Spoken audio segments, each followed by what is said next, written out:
All right, everybody, welcome back. We're going to go ahead and launch into some incident business stuff. So, Veronica, we'll turn it over to you. Good morning, everyone. Can you hear me okay? Got you loud and clear. Fantastic.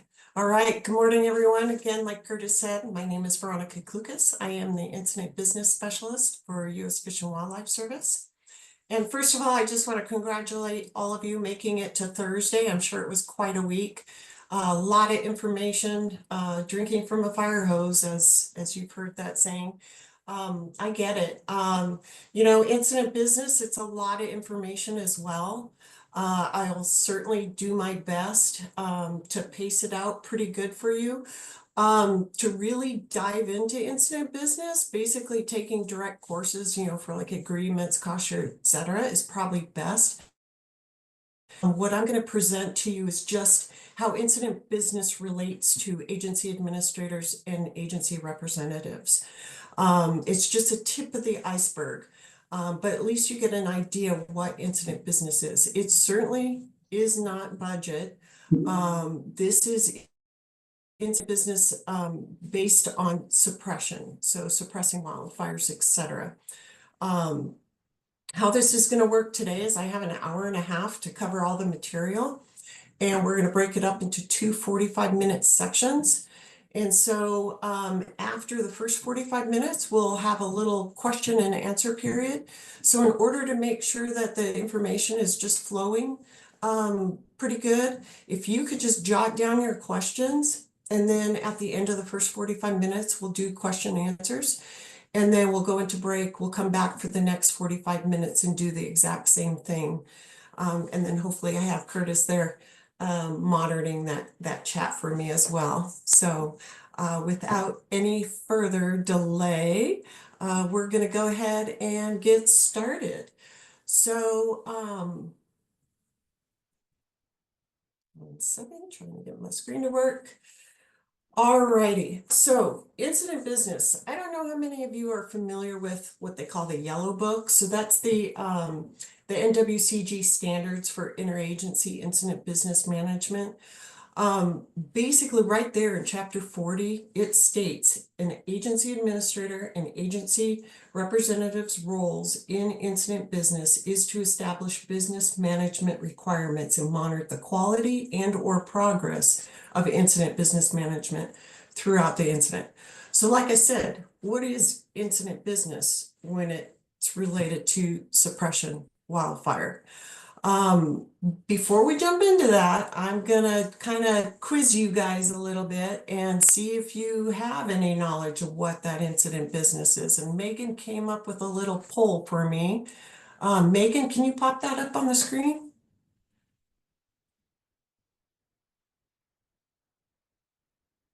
All right, let's see how everybody does.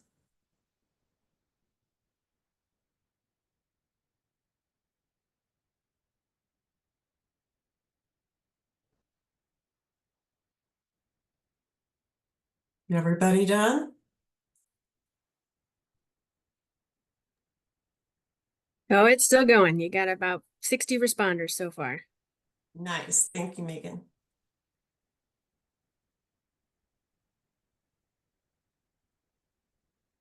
All right, it looks like about all the students have responded. All right. I'm ending the poll and sharing results.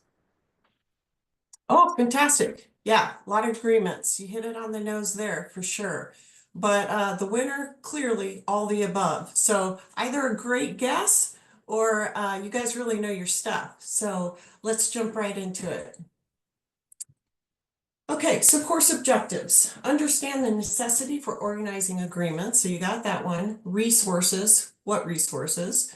Claims process, property management, and documentation procedures, very important. Also understand agency administrators' role in cost shares, buying teams, and delegations of authority, which I'm sure you've covered already, but how delegations of authority are also important in incident business.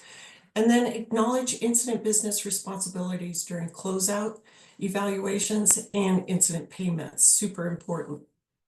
So without any delay, how this is going to be separated. Remember, I told you that first 45 minutes, we're going to talk about pre-incident. So what are those things you can start working on that are incident business related before you ever get an incident on your unit? Then of course we'll take that break, and then believe it or not, the last 45 minutes will be during an incident and post-incident. So that kind of shows you how much stuff you can prepare ahead of time, pre-season before incidents. So some of those items that we're going to talk about are agreements, resources, procurement support, local community, the service supply plan, I'll explain, compensation and claims process, property management, and then documentation procedures. So, oops, excuse me. Let's start off with agreements. I always put agreements first because it is like way up there as far as importance, as far as preparing ahead of season. And it's a big incident business role and task, and inevitable responsibility there at your home unit. Agency administrators and representatives, very important to know your suppression agreements, what you have out there, who you can coordinate with locally. And this is just the basis of it. So always the top of the tier of these agreements would be our National Cooperative Agreement. That it's an MOU. It's not a cooperative fire protection agreement per se. It's an MOU because there's no funds exchange. The reason why that is, it's again just the 5 federal agencies, which is Forest Service, the 4 DOI bureaus, excuse me, the 4 DOI bureaus, which are Fish and Wildlife Service, Park Service, BLM, BIA. But under that Protection Act of 1992, I put the lead authority for each of these templates up there. But that Protection Act pretty much describes that, hey, all your money's coming from Congress in the first place to be prepared for fire and then put those fires out. So it doesn't make sense that when we're supporting each other, putting the fires out, that we are sharing costs. It's just an additional administrative burden, basically. So we don't share costs between federal agencies. Who we do share costs with are definitely our state partners and our local government. But that National Cooperative MOU kind of outlays how we're going to do that business. It's the foundation for what the next step is, and that is those statewide cooperative agreements. So that template, yeah, is a cooperative fire protection agreement template. The primary authority we use for that is the Robert T. Stafford Disaster Relief and Emergency Assistance Act, and that is a mouthful, so we shorten it to Stafford Act, and hopefully you've heard of that and are familiar with that.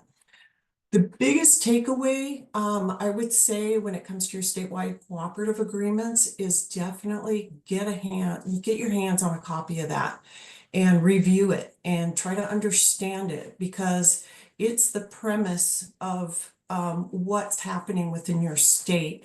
And it's also the premise for creating your local agreements underneath the statewide cooperative agreement, because we do want to tier our agreements. So the next tier would be that local cooperative agreement. So a couple tips here is, first of all, we've got 4 templates, generic templates out there. The Cooperative Fire Protection Agreement template, also known as the CFPA, Memorandums of Understanding, as you saw in the National Cooperative Agreement, also MOU, and then the Memorandum of Agreement, MOA, and Mutual Aid Agreement, MAA. The Memorandum of Agreements and Mutual Aid Agreements, we don't use those templates too often anymore. You will see them pop up if you ever go into an agreement with the DoD. It used to be where, we used the mutual aid agreements all the time, but it seems like the memorandums of understanding templates kind of took that place. But nonetheless, all usable templates. Again, the primary authority we use, or we definitely want to cite when we go into local cooperative agreements, would be your Reciprocal Fire Protection Act. Okay. certainly stating the Stafford Act does not hurt. And then depending on which agency is entering into that agreement, you may have your own particular authorities that are required to document in your agreements as well. It's always best that if you're planning on creating an agreement, reach out to either your incident business specialist. If you have one locally, that's great. If not, go to your regional incident business specialist. And then some agencies have direct contracting officers, or excuse me, grants and agreement specialists. They would definitely be able to help guide you in how those authorities should read and which ones for your agency is required, et cetera.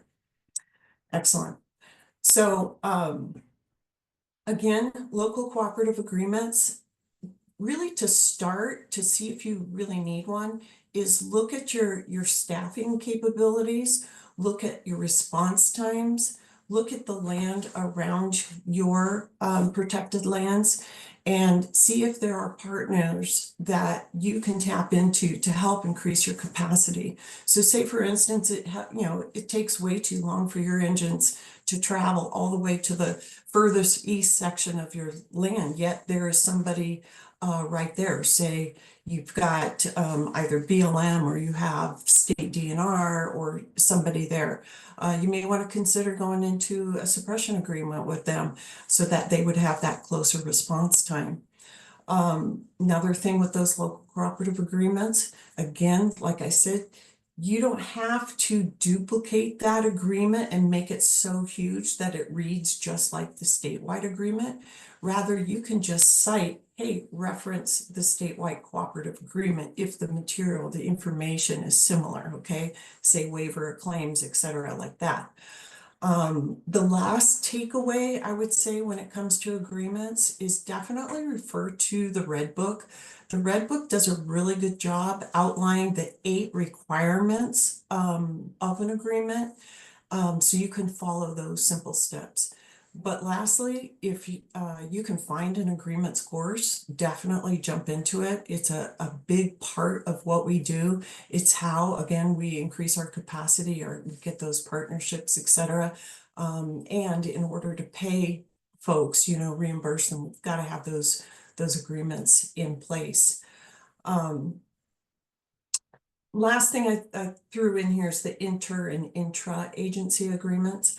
Although, we're primarily talking about suppression here, inter and intra-agency agreements are mostly with, say, fuels or sharing duty officer support when it's an agreement between federal agencies. So it isn't always where we don't exchange funds. When it comes to fuels work, and you have specific project money, et cetera, you certainly can do an inter and intra-agency agreement within the DOI and Forest Service. So if the agreement is between Forest Service and DOI, it's an inter-agency agreement. You can use that Service First Authority. It used to be where we all could use it, but now it's just between DOI and Forest Service.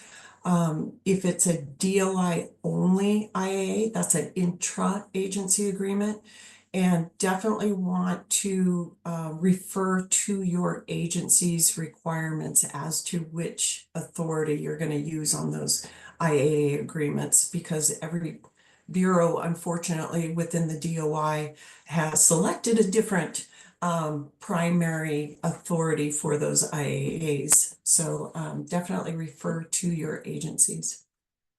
Okay, again, make sure that if you have questions, jot them down and we'll make sure they get addressed at the end. I mean, literally, I can geek out on these agreements and we can talk a couple days just on agreements. But unfortunately, we have to kind of rush through it for the sake of time. All right, resources. I love this part because the resources I'm referring to is all about protecting you and your home unit, especially if you're in a fire-prone area. The thought you should have is, do I have the people I need and the resources I need to be self-sufficient for the first 24, 48 hours. So if you need to call a team in, can you keep the ball rolling, keep working on that fire and have enough folks, staff to help you in the meantime. So that's when you want to reach out to your regional staff. So say, example, you're just now getting into learning WFDS and you need a little help, and say your fire staff is already out on fire, etc. You can tap into your regional staff and see if they can't help you. I mean, we can do, it's a, electronic database. We can do it virtually.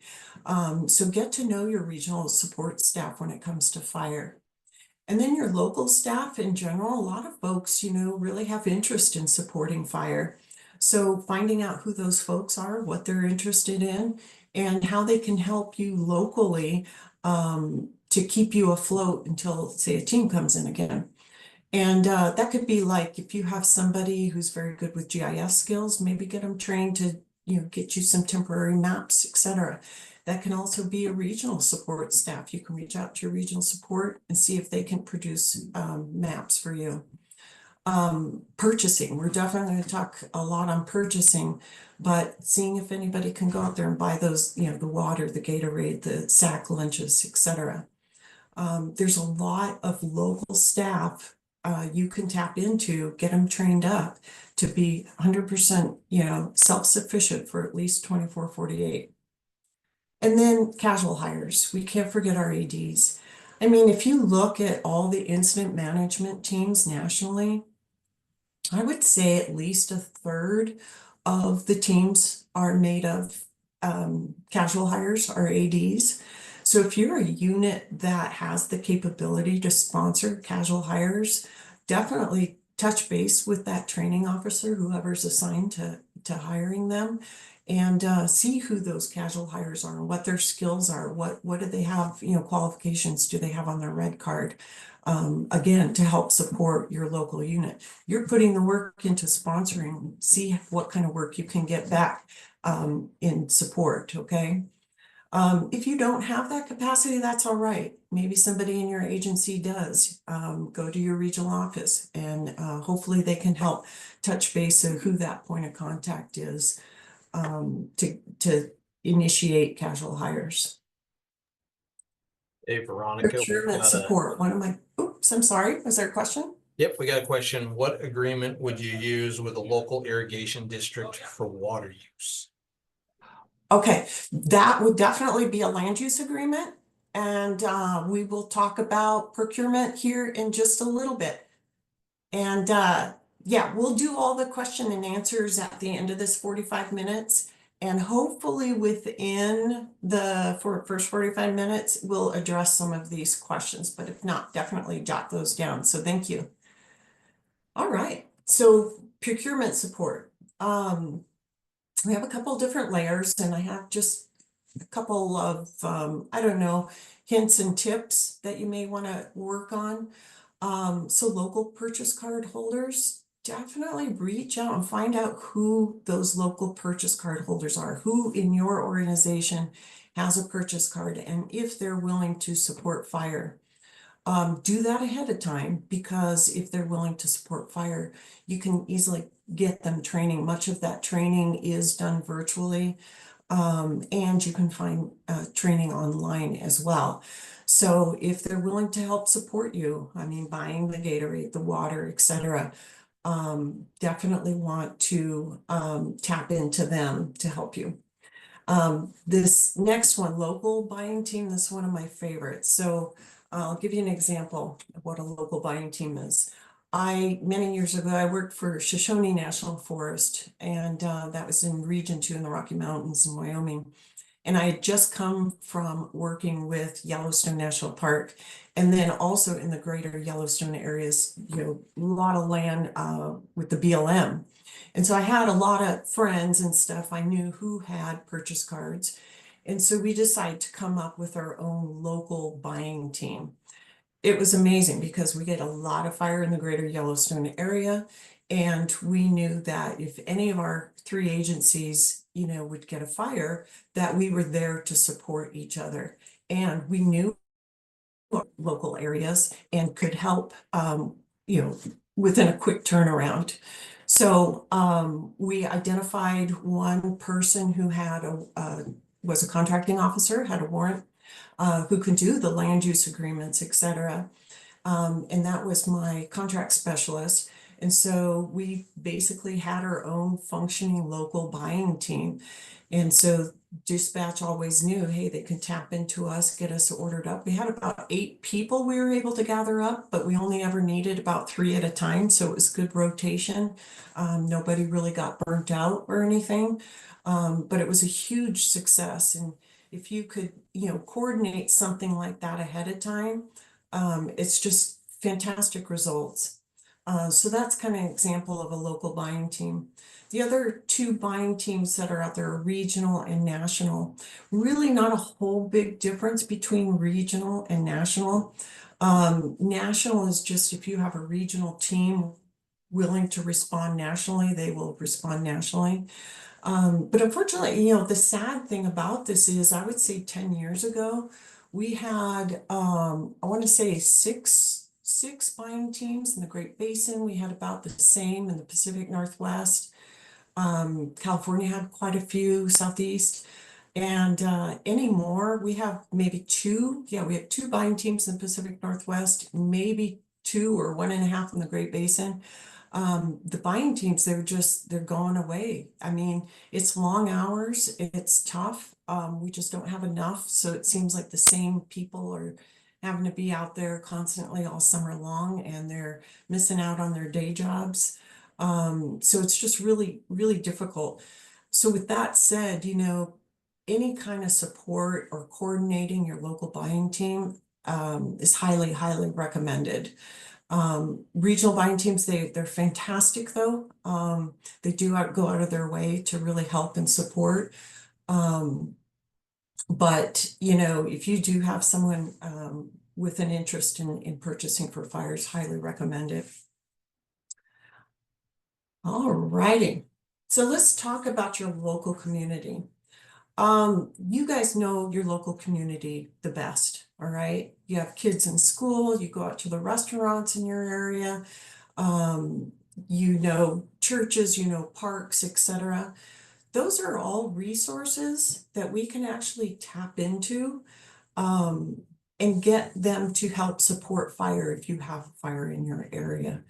So basically, what a service supply plan, it's not just a responsibility of dispatch. Anyone can coordinate a service supply plan, and it can be as simple as a sheet of paper with contact names on it. So if you have somebody that works for you or whatnot, that is great in the community, one of those folks that know everyone, you can assign this task to them. Say, hey, if you're at the school or the church, parks, etc., why don't you ask them if they'd be willing to support fire? You certainly do not want to negotiate any cost, price, what reimbursement would look like. Don't even assume what that is. Just see if they're willing to support if you ever have a fire. And then write the business name down, write the point of contact down, a phone number, email, or something, and just have that at your local unit. Because worst comes to worst, say you weren't able to come up with a local buying team and you tapped into a regional or national buying team and they came to support, all you'd have to do is hand them that service supply plan and say, here you go. And they can get busy and they'll have things rocking and rolling within a couple hours. Super, super important. Really helps out, the buying teams, etc. Helps out your dispatch center to maybe even collaborate on something like that. So highly recommended. But to address the question again, as far as district water use, usually any water use falls under, the district or the county or state, whatever it might be, whatever water source it is. And so we create a land use agreement. And usually, hopefully it's metered so that we can measure how much water use we're taking, and it's like price per gallon, et cetera. And that's how they draft up those land use agreements. So that's super important. Another thing that falls under land use agreements would be, say if we need an incident command post, schools are fantastic because we get, utilize each of the classrooms for plans, logistics, finance, etc.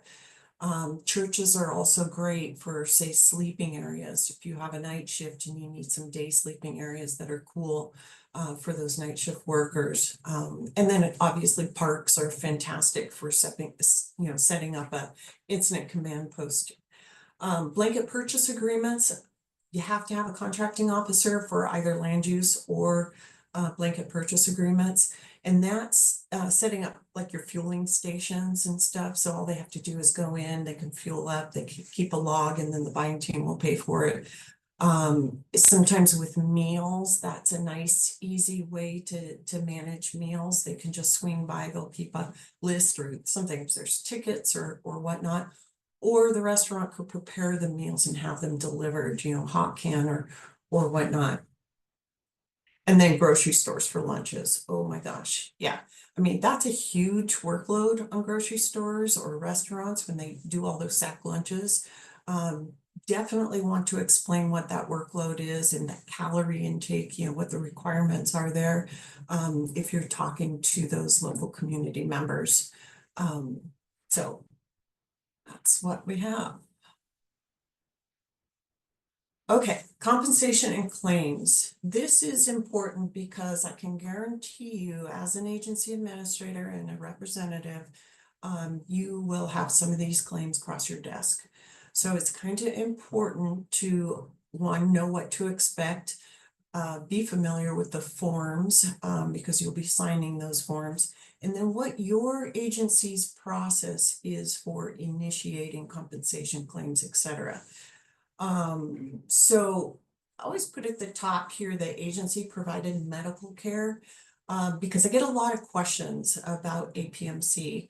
If you're not familiar with that, that is an authority, okay? It's not a piece of paper, it's not an agreement or anything like that. It's merely just an authority. And the authority allows us to say, resupply medical supplies such as Band-Aids, no medication that falls under the EMTs and your folks on the ambulance, etc. They know their procedures for that. It's just the simple first aid stuff. It used to be, example in Alaska, we had drafted up an agreement with a local clinic using APMC as our authority. And basically it was in an area that had a lot of poison oak. And so we knew folks were going to catch poison oak and they need to be treated. So they would just run to the clinic, they would get treated, the clinic would jot down the visit and then bill us at the end. It worked slick, but then we've got HIPAA. So that kind of went out the door. Because yeah, we don't want to share any kind of information regarding who's been the patient, etc.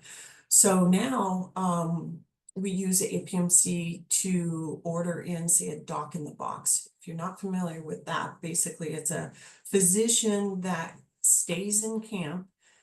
They have a trailer and folks can go visit the trailer, and we give basically the trailer a daily rate. And so we don't need to know who's visiting. There's no names being jotted down. They're just there on a daily rate. And it works pretty well. Again, that's in areas that you're going to have issues with, say you've got a lot of bees or whatnot. You may want to consider that. Hospital liaisons, fantastic. One of the better things that have come along in a long time. It was a program started with the Forest Service, and now the DOI agencies are catching on and adapting, as well as the state agencies. I know with Washington DNR, they require every injured DNR employee to see the liaison. And the reason for that is just the paperwork hurdles that you got to jump through.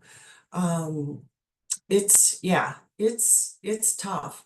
But if you have a person in your local area, your unit that has an EMT background or whatnot, first responder background, and they have an interest in being a hospital liaison, again, we go back to being self-sufficient. If you have somebody that's always there and they know all the paperwork they need to go through, the databases they need to log into, and they can help guide your folks through that process, It is fantastic. I believe it's one week course they need to attend. And then, I don't believe there's a task book. There may be now, but don't quote me on that. But hospital liaisons are fantastic. We're starting to see more and more when we order incident management teams. Local units will have a hospital liaison available. And so it's just a great person to tap into, knowing all the local clinics, hospitals, etc. But then bottom line, the paperwork and your process, your agency's process for initiating that comp claims. I know with DOI, we have the SMIS program, whereas like Forest Service has e-safety, and each state agency will also have their own system that they work with. Here again, just knowing your local and regional geographic contacts of where the hospitals are, clinics, etc. Who is your agency's lead compensation person? I know with the Fish and Wildlife Service, they've done a fantastic job over the last couple of years developing a compensation page in the SharePoint, where we have at our fingertips access to all that information. So kind of chase that stuff down ahead of time, share that with your staff, so they're well aware how they can access that information and take care of themselves as well. Property claims, still part of claims. It's just not dealing with people, it's dealing with their stuff. Very important. Stuff is important. But there's 5 different claims: employee, government, contract, non-tort, and tort claims. Employee claims, just as they say, employee stuff. Okay, if it gets lost, stolen, damaged, there's a process. If a team is assigned, highly recommend running them through the comp claims person so that it takes that burden off of you. That's what the team is hired to do.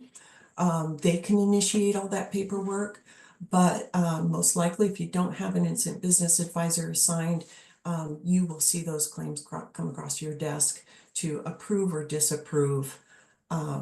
So just be aware of that. It's usually the OF 289 form. Government claims, that's our claims for the government. So say, for instance, a vendor backed into one of your engines, you know, your agency, federal agency engines, then we can file a government claim. Documentation's all the same. Photos are fantastic. Make sure you encourage photos when those claims come across your desk. Make sure the paperwork, witness statements are fantastic. But again, each agency will have their own process for processing those government claims. But be aware that to put the package together is very important, and typically is the home unit's responsibility, or whoever's, you know, submitting the claim. Contract claims you'll never see. At least you should not never see. The reason for that is those are our contracted vendors or Viper vendors, etc. If something happens to their stuff, they're under agreement or contract. So they work directly with their contracting officer. So if you do have a vendor come in and say, hey, somebody damaged my stuff, just make sure you direct them to the contracting officer. You do not have to take that burden on. They resolve all, the contracting officers resolve all claims. Non-tort and tort claims. So basically non-tort claims and tort claims are civilian claims. Non-tort is anything $2,500 or less.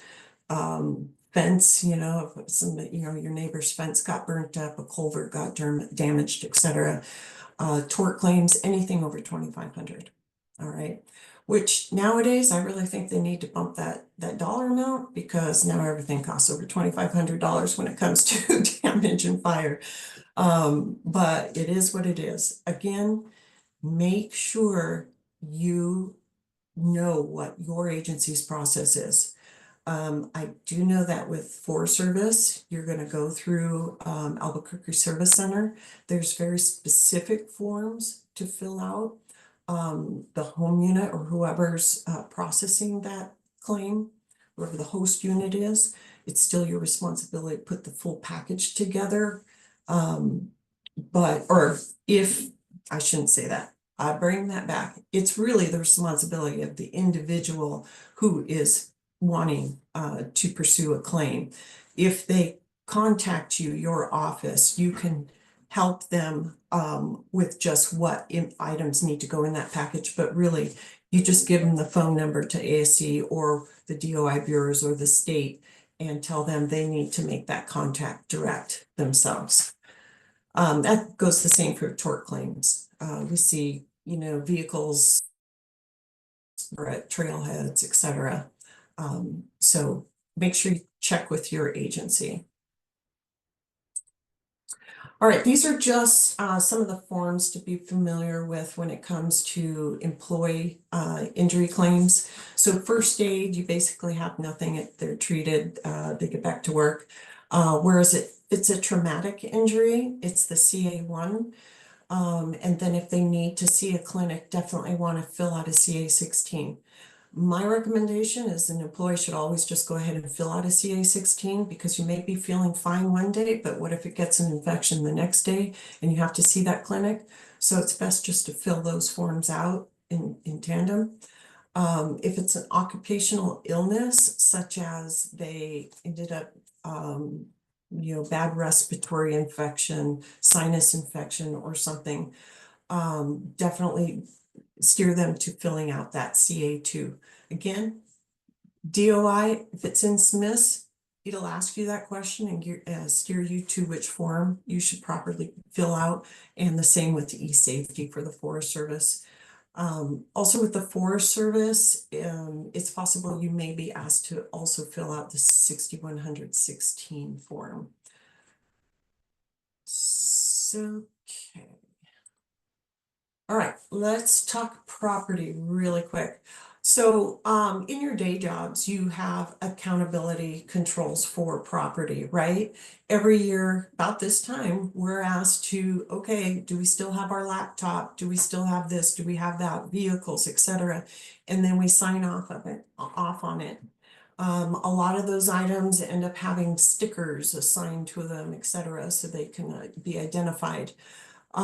Believe it or not, when it comes to fire suppression, same rules apply. We're still required to have property accountability controls.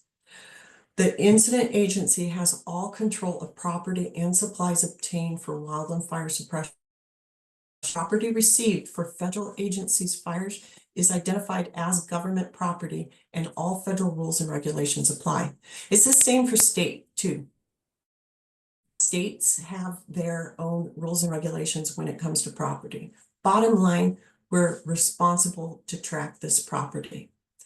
The types of property: consumable, durable, accountable, trackable. Well, consumable, pretty straightforward. Things you use one and done, okay? Gloves actually fall under consumable. People wipe their noses with their hands, or, you know, they get sweaty and stuff. You don't want to be sharing those. Bag liners, etc. MREs are consumable, obviously. The type of durable properties, yeah, things that are durable you can use more than once. You see a lot of this stuff in your local fire caches. So we're talking coolers, printers. So we buy, you know, printers aren't that expensive anymore. Sometimes it's easier and cheaper just to buy a printer if folks need printers for fire at your unit. Rather than having to rent them. Renting them is astronomical. So say if you buy printers, you want to track them. You don't want them just walk away. So know where those are and come up with a process at your unit and how you're going to track those. Accountable and trackable, those get a little confusing. Folks always want to know what the difference is. The easiest way to remember is with accountable, that's the accountable stuff if your agency purchases. So if your agency purchases, even though it's going on suppression dollars, it's still, say, Forest Service property if Forest Suppression purchased that. If Oregon Department of Forestry purchased it, became Oregon State property. Okay, that's all accountable property. The trackable, and it's, you know, we account for it and we have a tracking mechanism. Whereas the trackable property is the property that you're receiving from our national cache systems, okay? With the national cash systems, they put a tracking mechanism, whether it's not a QR code, but a barcode on there, et cetera. So how that works with the national cash systems is when dispatch places the order that they receive from the field, you need so many gated Y, so many feet of hose, what diameter hose, maybe a chainsaw, Mark III pump, et cetera. That order goes to the national cash. They fill the order, they're tracking it on a spreadsheet. That spreadsheet, a copy of it, then goes with the driver to the incident. When the driver unloads the gear, they're marking, the folks at the home unit receiving those items, they're marking it off that it's all been received. Now, towards the close of the incident, you need to send all that stuff back. So again, they need a mechanism to then say, okay, we sent these out to the field, we need these back. And each team may do it slightly different, where they have people sign out for the items, et cetera, or they put the divisions down, et cetera. Whatever it might be, just make sure that there is a process in place for the team. If there's no team assigned and it's just your home unit, same thing. Make sure somebody's taking that responsibility to track that stuff so that it gets back to the cache. Whatever the cache does not receive back, the fire gets charged for. Okay, so it's really important we try to keep tabs on that. All right. Last thing I want to talk about really quick before we go into break and go into questions is documentation procedure. So as you all know, over the last 4 years, we have transitioned. When I say we, federal agencies has transitioned into 100% electronic documentation. It used to be, and I'm sure many of you remember, after a fire, you would have cases and cases of documents, boxes, and you would have to find storage. Where are you going to put that? I love that we transitioned to electronic docs because we have databases and other means to track those records. But the key is you got to assign that duty to someone so that you make sure it's getting done. It just takes one click to lose all your documentation. Whereas, like retention periods, we need to keep most all fire documents. But nonetheless, with all federal agencies, it is 100% paperless. So know that. With state agencies, they're now eventually, transitioning into electronic. They'll take both paper and electronic. But if you're on a state fire or you're a state agency, just check and see what your process is. Electronic file system for suppression fires, we use FireNet as our platform for organizing and archiving documents. It is not a archiving repository.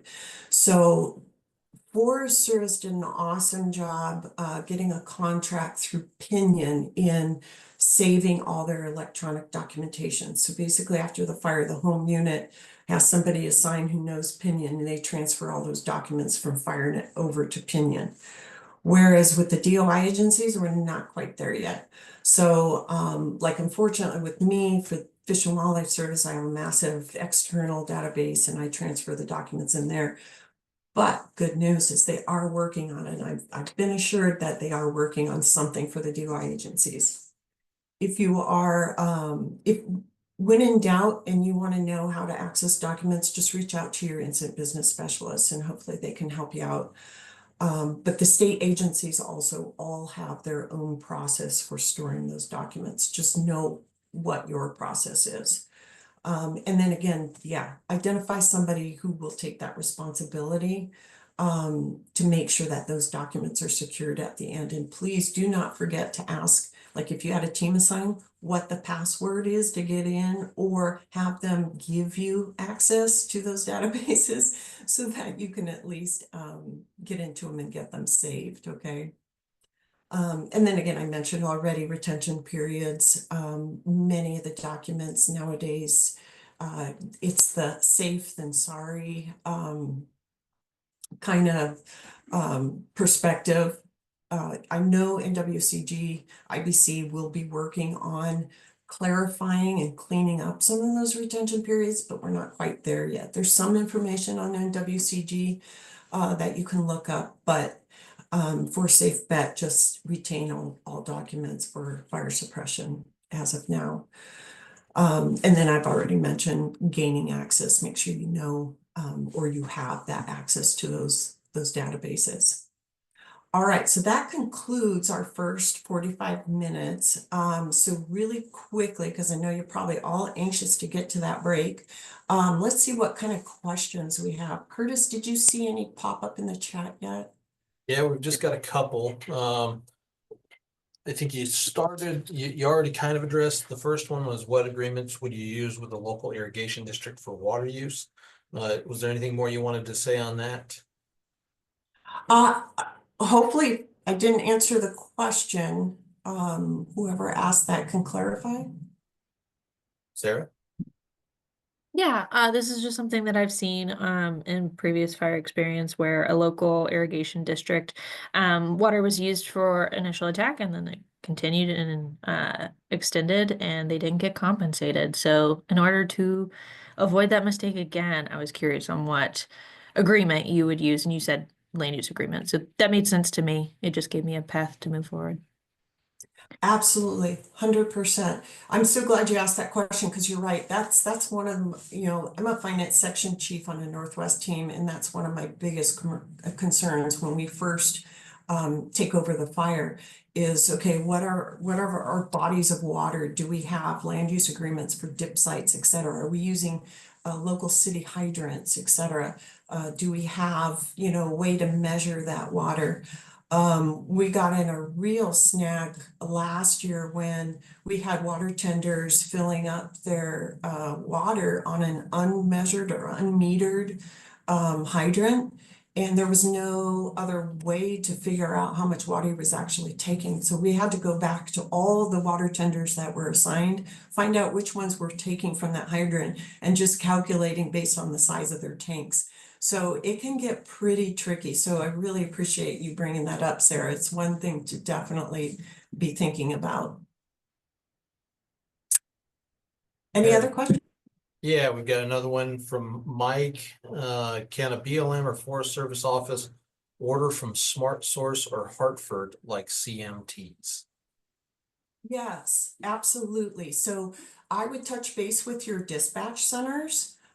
Dispatch centers often order Smart Source and have them kind of not stockpiled, I don't want to use that word, but have on hand because they know that fires are popping up in the area. And this way, when folks show up that need laptops, et cetera, they can just, assign those laptops that they receive from Smart Source over to them.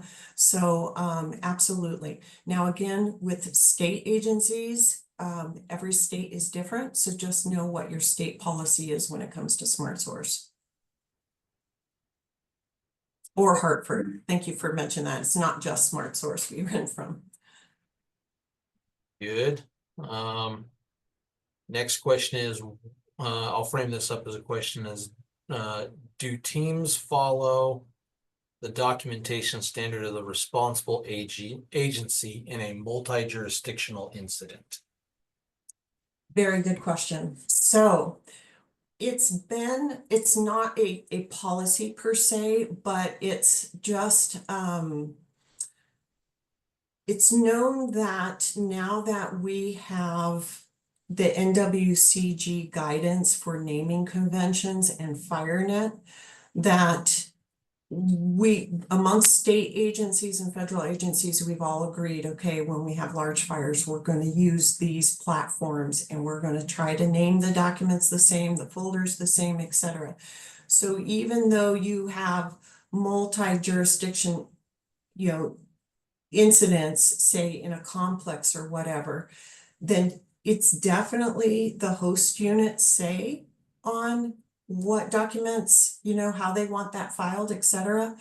Although we're getting better at developing this consistency so that we can work across jurisdictions and still know that the naming conventions are going to be similar so that we can always find those documents very quickly.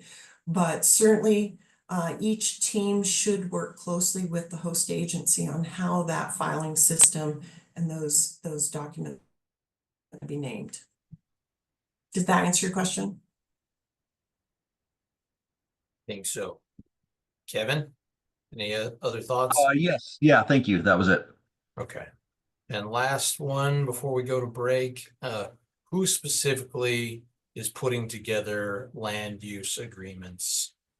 Okay, yes, thank you for asking that. And actually, I cover a lot of that in the next section, but you're right, I should probably bring that up. It's definitely the contracting officers. So in order, at least with the federal agencies, you need to have a warrant in order to enter into agreement, say a land use agreement or a BPA, a blanket purchase agreement. And that is according to the FAR, the federal standards. So definitely with your buying team, if you know you need to do, emergency equipment rentals, land use agreements, BPAs, you're definitely going to want to make sure that you have access to a contracting officer. Forest Service, when they're type 4, smaller incidents, you can tap into Ames.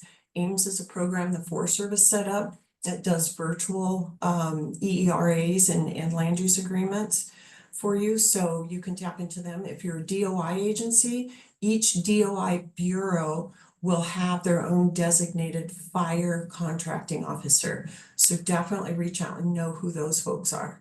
When it comes to state has vastly different rules. I do know when you have a federal team assigned to a state fire, sometimes they delegate that authority to, say, do hire at fires, where we do on-the-spot hiring.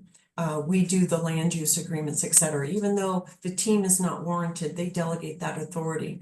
That's just not, we don't have that authority within the federal service. So, so just be very, very clear on that. Hope that helps. Okay. And BLM, thank you. So I see that now. FAD. BLM has FAD, and it's very similar to the AIMS that ASC has set up. Very good. Thanks for that, Lena. Yeah. Okay, well, let's go ahead and go to a 10-minute break. Let's be back here 12 after the hour, and we'll dig into this some more. Perfect. Thanks, everyone. Have a good break. Good to go. All right, well, welcome back. And those just joining up, this is Incident Business, the rest of the story. So I forgot to take my screen down, so hopefully I'm still sharing and you all can see it. Everything good? Yep, we got it. We're on the during Awesome. incident slide. You got it. Yes. Okay, so the next 45 minutes, we're going to talk about roles and responsibilities during an incident and then post-incident. So things we're going to cover: cost share agreements, incident business advisors, buying teams, federal payment teams, and delegation of authority. So cost shares, that's another thing I can go on a couple days talking about. There's a lot more to it than what we're just going to cover in this class. Please know that. To get really good at cost shares, it takes practice, and it takes doing a couple of them before you finally get a hang of it.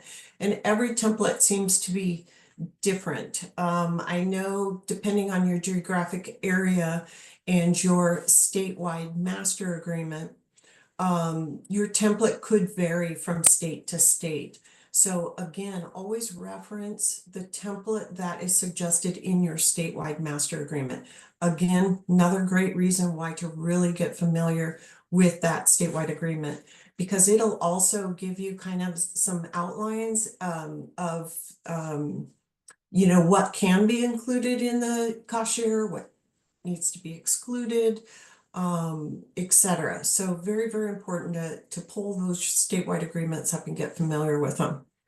So why cost share agreements? I mean, why do we even bring this up? And most of all, why is it the agency administrator's role to have that discussion about cost share and inevitably sign them? It's required, bottom line, required for multi-jurisdictional fires between federal, state, and local government.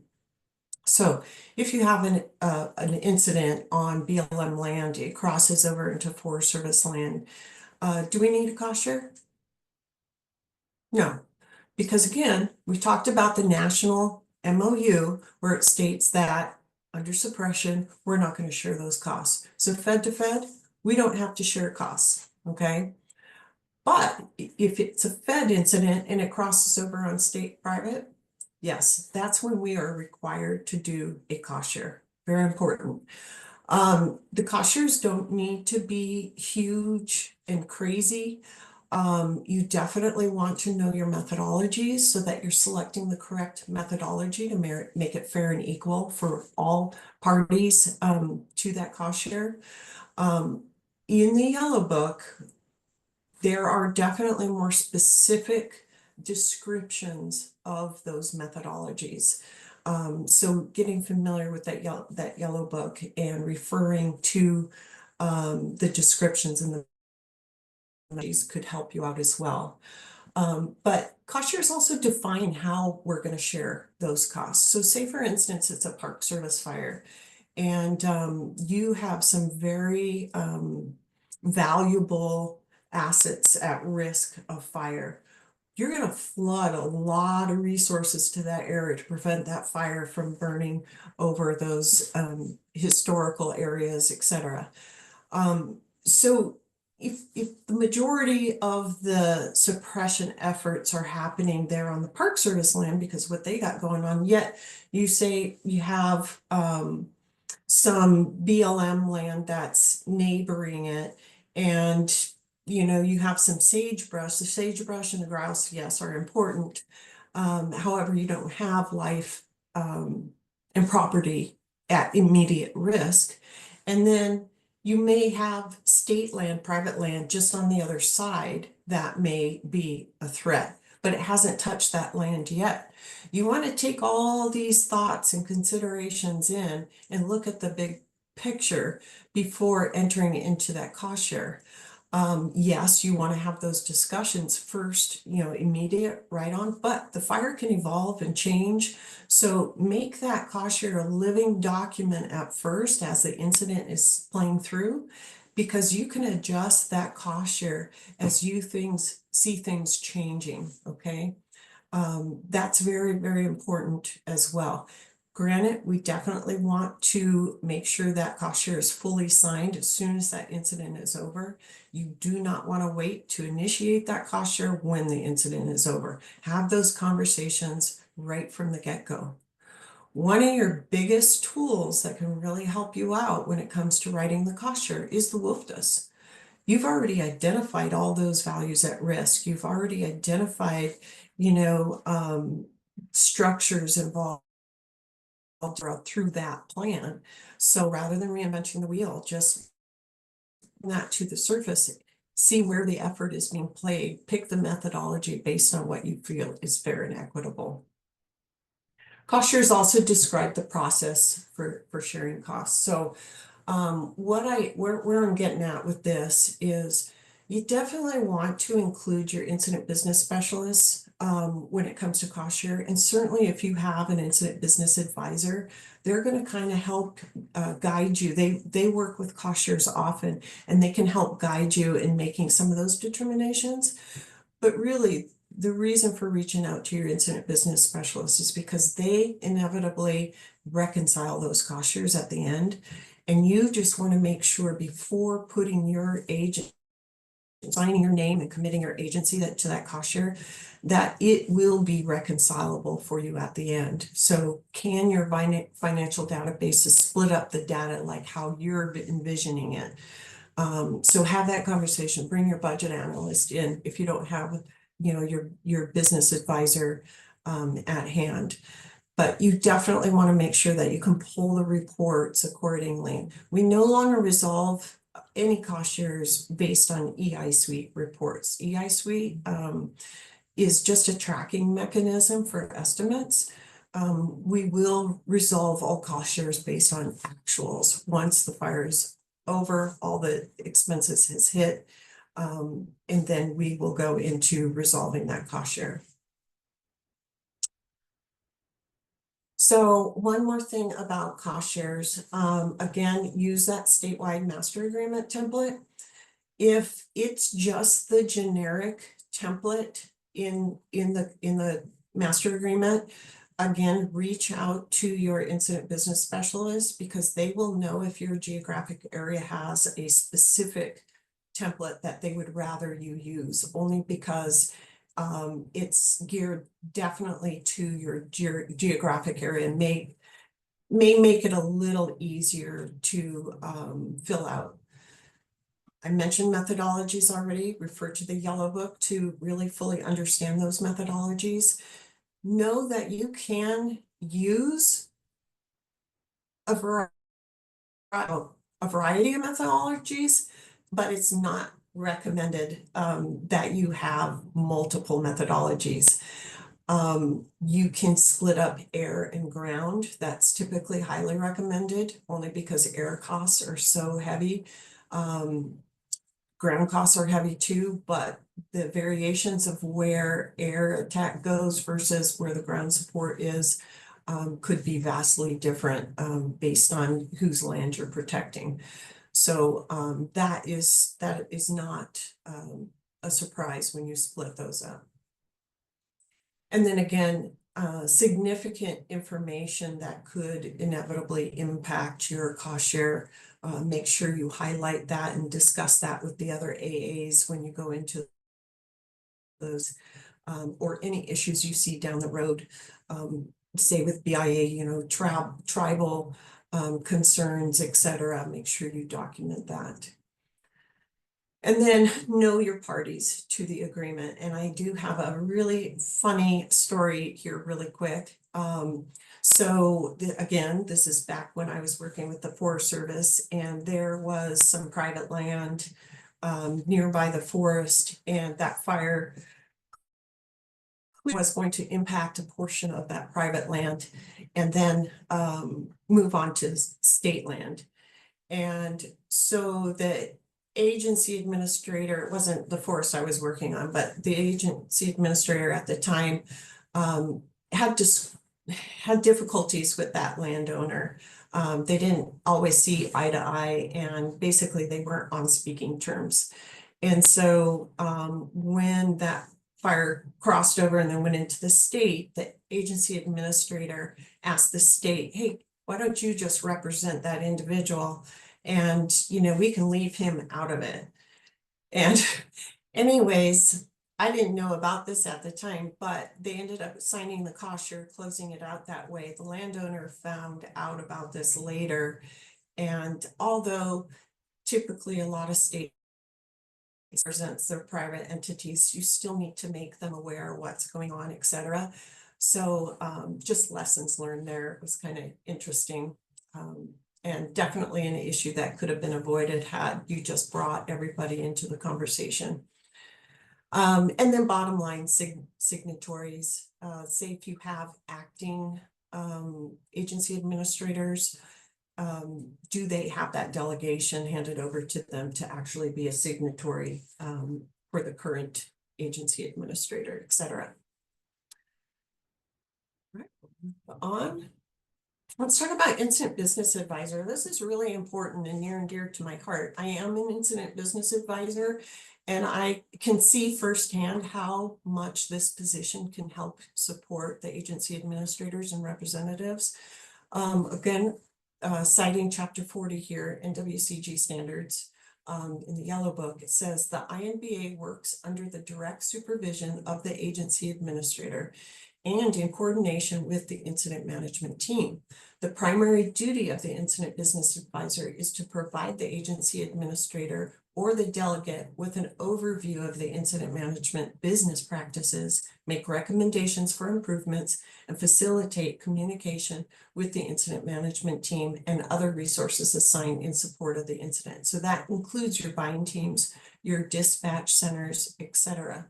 So basically, everything we've been talking about right now when it comes to property, claims, cost shares, knowing the agreements, chasing down where their agreements are, etc., payments, etc.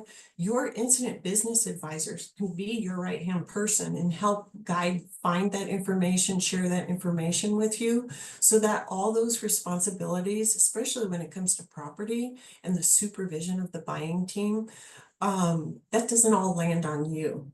It is required that once your fire hits $5 million or more, you're required to order an incident business advisor, but you don't have to wait for it to hit 5 million to order an incident business advisor. If you know you're going into a cost share, it could even be a small one, and you know you have within your agency incident business advisors that can help talk you through things, and they can do that virtually. That's no problem at all. You can bounce questions off or say, how's or where's this, etc.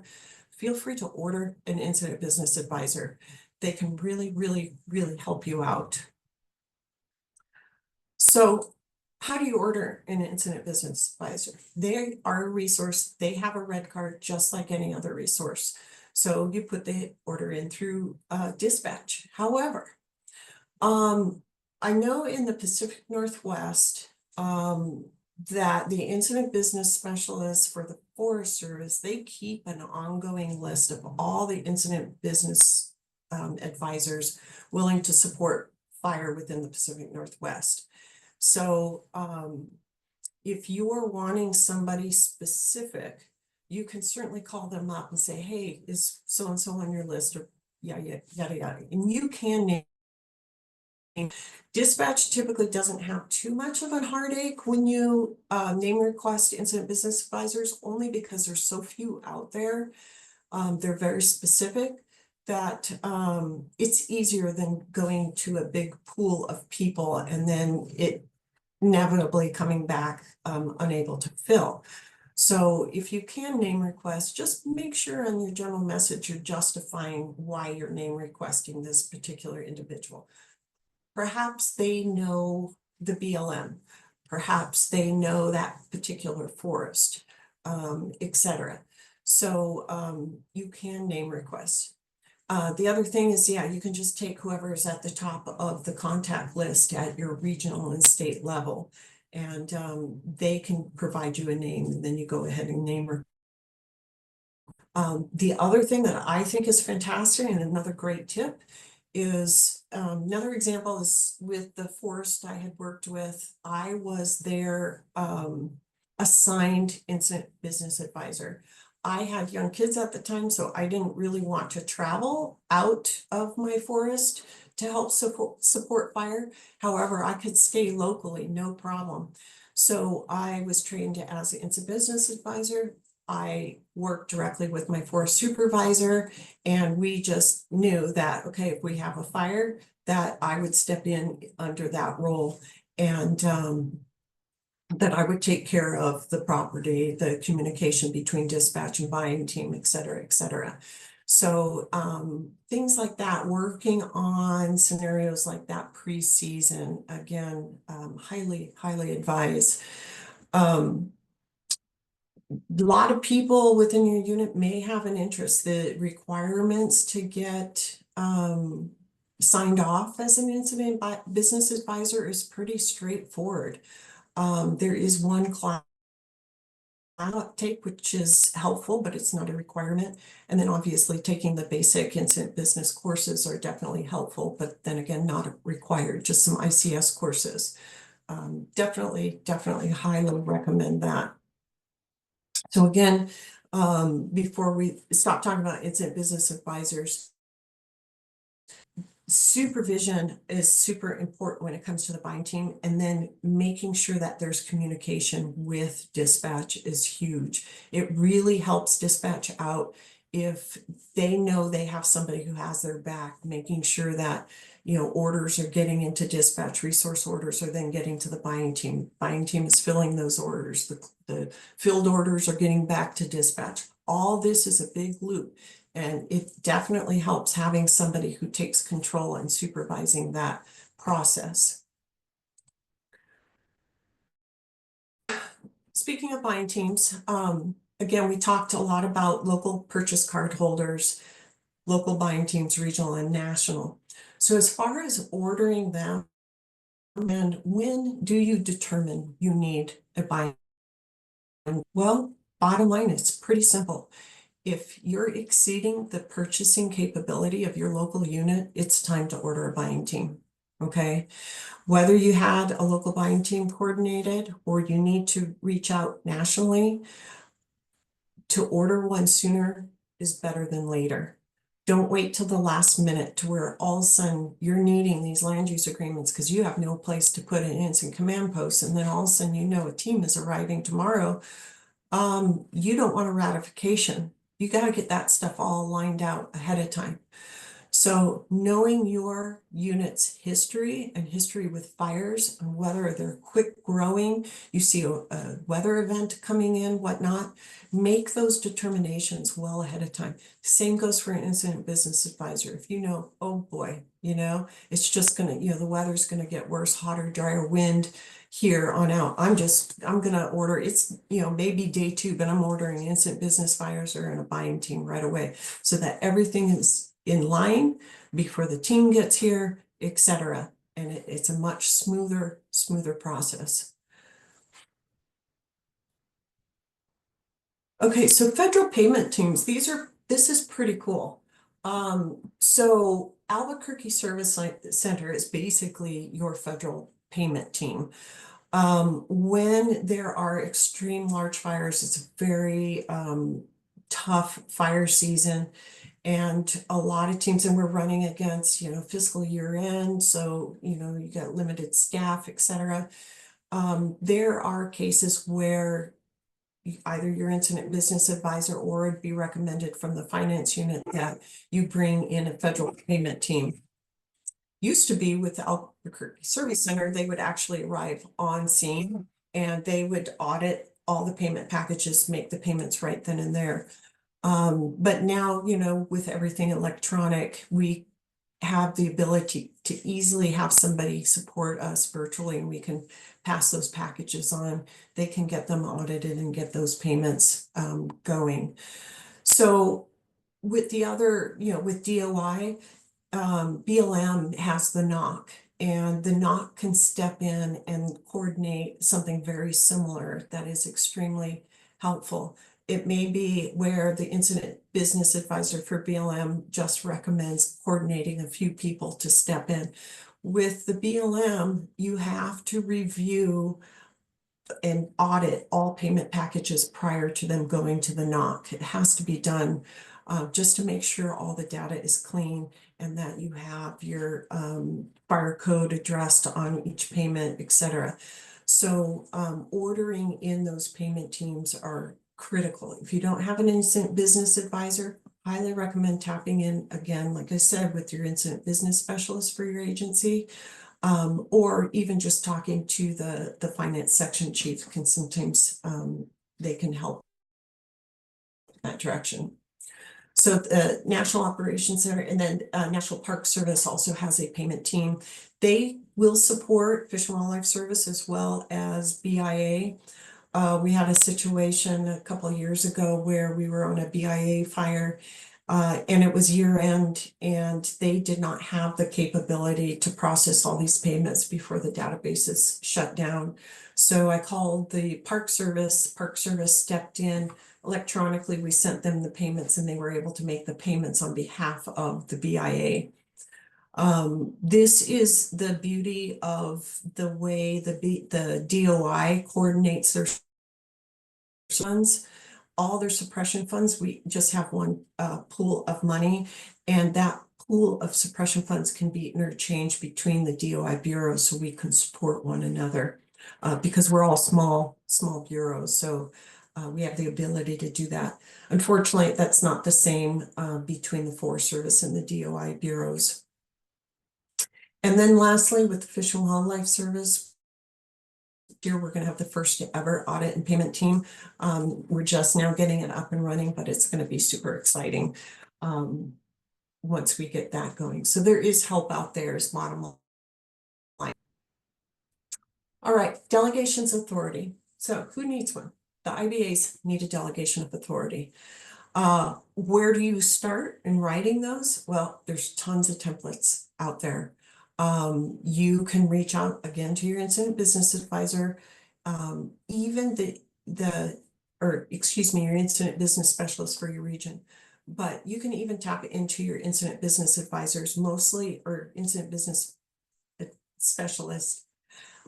They have templates that they've used in the past and they can show you, and then you can kind of edit the template based on your needs for your unit.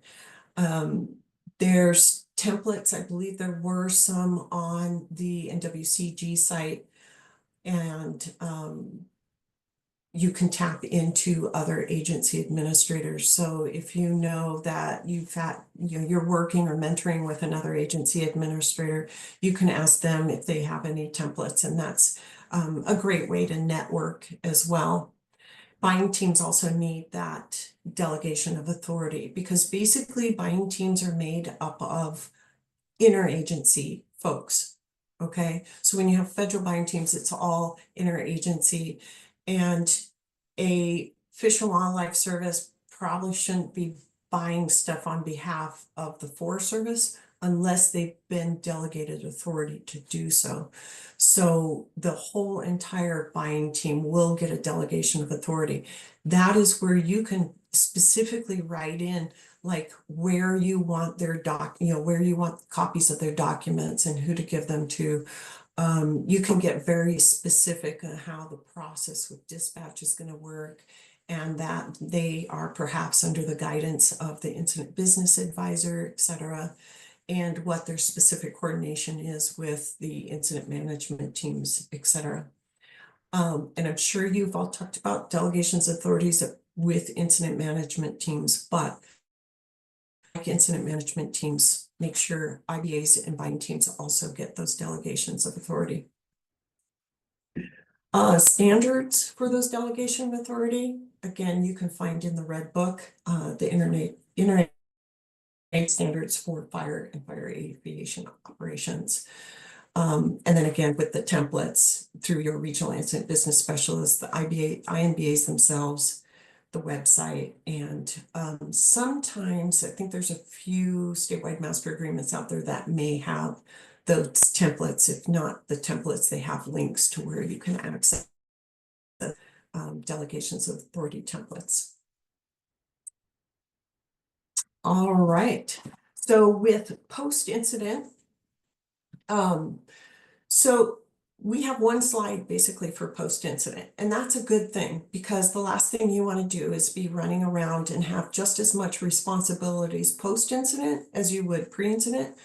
But if you do a really good job pre-incident, everything's going to go very smooth, and your post-incident will be very straightforward and easy. Fingers crossed. So post-fire closeout.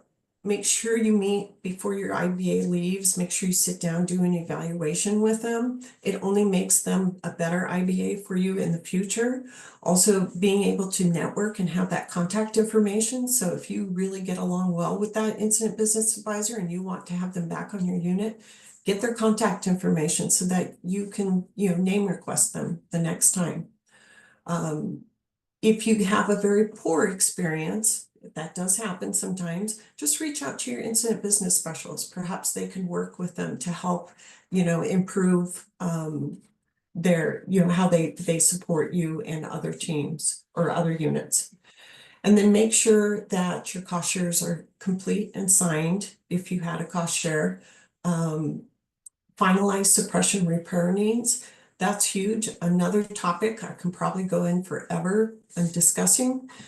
Suppression repair is very important. The incident business advisor typically gets involved with reviewing those. Those can also be bumped up to your regional incident business specialists. to review, just to make sure that we're following the proper business rules and policies for suppression repair needs. And then completing evaluations in general for, say, the buying team. Again, if the buying team did great for you, please help them by providing a good evaluation so that they can take that on to their supervisor. It's unfortunate, and we do get caught up a lot in the end, and may not put a lot of energy into those evaluations, but they are extremely important, especially with buying teams. When we have really good buying teams, we want to promote and encourage them to stick around. It's a tough job and it's long hours, and they tend to go all summer long. But when they get those great evaluations, you know, if they are great, then you definitely want to let them know and have that on record, because those evaluations do bump up to the national coordinator, Jamie Wade, and she does take that to heart. And many times she will coordinate her training, future trainings, based on what she's seen come back in those evaluations, what the needs are, where are we missing communication, or, you know, what are we not getting done, etc. So the evaluations are extremely important. And then ensure payments are being made. Again, this is something you can tap into your incident business advisor before they leave. Hopefully they are very well connected with the finance section, and they honoring how many payments are still needed, or if they're going to need one of those buying team or payment audit teams to come in and help you when all is said and done. They can be the judgment on how, you know, to measure that and get you the support you need. And then just making sure that vendors are getting paid in general. Check with your local staff. I know with a lot of the DOI bureaus, other than the BLM, those payment packages go back to the host unit, and it's the host unit's responsibility to get those done. So just check in with your folks, see if they're getting burnt out or if they need help, additional support. Again, that's the reason for knowing your regional staff. You can tap into your regional staff to get your home unit that extra support that they're going to need. And then account for all property. So your incident business advisor, again, can keep track of some of those big ticket items that they're also monitoring and giving approval or disapproval for some of those items being purchased, just to make sure they're not, you know, abusing the system, and that we're purchasing things that are definitely needed for the fire. They can also tap into what those accountability controls are and report back to you during their closeout of where you're at with that property. Did all of it get back to the national cache? Did you collect the property that was purchased by, you know, the host unit, and is it secure at the fire cache, etc.? If not, where is it? Who's responsible for it? That kind of stuff. And then lastly, the securing the documentation. Again, we talked about having somebody who is responsible for tracking down access to FireNet or even EI Suite, so that at the end of the incident, they're able to transfer those documents into an archiving repository. So all good stuff. And that is basically your post-incident responsibilities. To sum everything up, I'm just going to go over the objectives we initiated with. So hopefully you all understand the necessity for organizing agreements, resources, a claims process, knowing who your contacts are for claims, etc.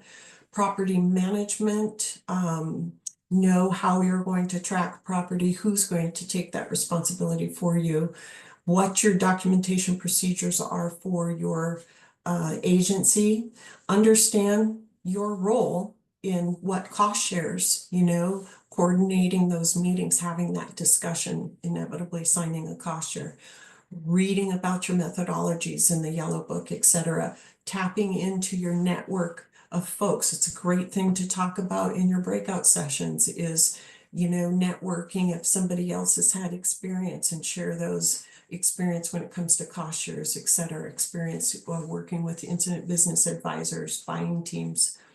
And then sharing, obviously, delegations authorities. No sense reinventing the wheel. Somebody already has a great one drafted up, and all you need to do is edit it a bit. That's the way to go. And then hopefully you have better knowledge in incident business responsibilities post-incident and all the closeouts, the evaluations needed, and why those are important. And certainly we getting the vendors paid? Are the payments being submitted? Is there additional help you need to provide folks at your home unit? So we're going to go into questions and answers before we wrap up. But while we're doing that, I'm going to leave you with some points of contact. So this is for the Pacific Northwest area. These are all your incident business specialists for the various agencies. So yeah, take a look at that. And if you do not know who these folks are, or you know who you're in, so make sure you get them on speed dial on your phone, because they can certainly help you out in the future. So Curtis, I think we'll open it up for questions. Sounds good. And just a point of clarification there, Sarah Thorson is now ours. She's a BLM person, so. Yeah, the email is the right person, but the name is. Email's the right person. Yes, So. my mistake. Yep, that needs to come off. Thank you for that.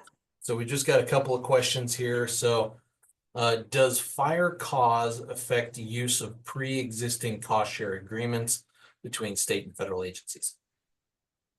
No, cost shares are very to a specific incident. So they don't, even though you can have multiple cost shares on say on a single forest, on a single BLM land, et cetera, because every cost share is unique to the incident itself. You can't transfer or add on to cost shares if you have other incidents going on. Okay, and let's see, this may be the wrong place for this question.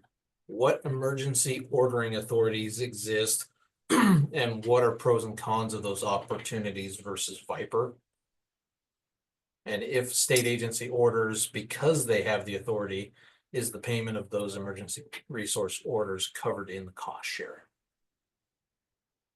We break that up into Great question. Right. Okay. Let me see if I get this right. So if it is a state, if the state is the host agency, it's their jurisdictional fire, they become the payment agency. Their authority to hire at fire, emergency rental equipment, et cetera, would all get wrapped up in equipment costs. And so equipment costs in general are included in the cost share. Because regardless if it's a Fed fire or state fire, you're still hiring emergency equipment. The authority of who gets to hire that equipment is irrelevant when it comes to the bottom dollar amount for that particular incident. So it is wrapped in to the cost share for sure, unless specifically excluded for one other reason or not, whatever reason they decide to exclude one piece of equipment over another, etc. Did that answer the question? Is there a second part there? Cassidy? Nope, that was good. I was thinking about a situation we had last summer, and I think that your answer covers about my level. So I appreciate that. Thanks very much. Oh, absolutely. And if you want to share that experience, feel free. I mean, that's how we learn, is that talking those scenarios over. Yeah, honestly, I know just enough to be dangerous, but it was a fire that started on private land, ODF protection, went on to unprotected lands, went on to forests, went back onto unprotected lands. And there was a lot of ordering that was happening. And I remember that our finance section was just really talking about how muddy that was all becoming. And I'm trying to understand those authorities and where all that belongs. So appreciate the conversation. Absolutely, and I really appreciate you bringing up unprotected lands because that is a really sticky situation. And depending on where you're at, um, some unprotected lands, um, certain agencies will take responsibility for, or it's whoever responds first will take on responsibility for that unprotected land. And so when it comes to cost shares, it is sticky, and you really have to identify and have that hard conversation. It's like, well, Fish and Wildlife Service was there first. Would you be willing to take on the costs for, those lands that you responded to? Yada, yada. Another is, again, another reason why to know your statewide agreements. Unprotected lands could be addressed within your statewide agreement on how you're going to manage it, especially when it comes to sharing the costs for those unprotected lands. So really appreciate you bringing up that scenario. Any other questions? Not seeing anything in the chat. We'll give it just a second here, see if folks want to unmute or raise their hand.